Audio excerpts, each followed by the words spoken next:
Hello! In this video I want to show you how I print tabletop miniatures using a resin printer. I'm fairly new to 3D printing, so if you have any advice, please leave a comment. If you like this content, subscribe to the channel. I already have the STL that I want to print. In this case it's a Leutnant wearing Phobos armor.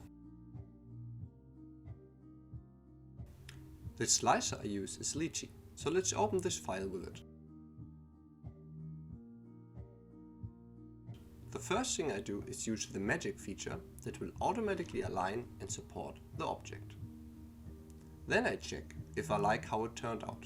I always change the supports from medium to my own setting that are right in the middle between light and medium.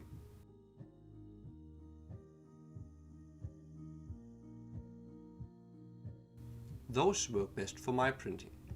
I then check if any areas were missed by the automatic tool and add them manually.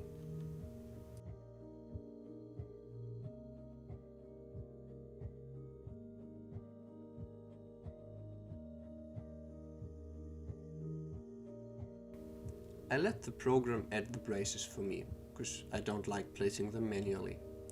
With the slider on the right, I check for any islands that, if not supported properly, will fail to print.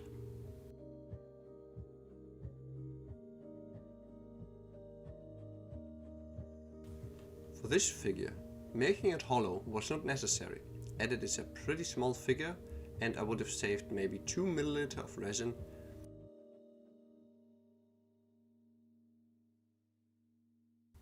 Here you can see my resin settings for the Anycubic Mono 4K with Anycubic standard resin. If you are new, don't just copy them, since they need to be calibrated for each printer. I personally used the cones of calibration to get the correct settings for my printer and resin. It's fairly simple, you just have to follow the manual. I will leave a link below. Now it's time for slicing.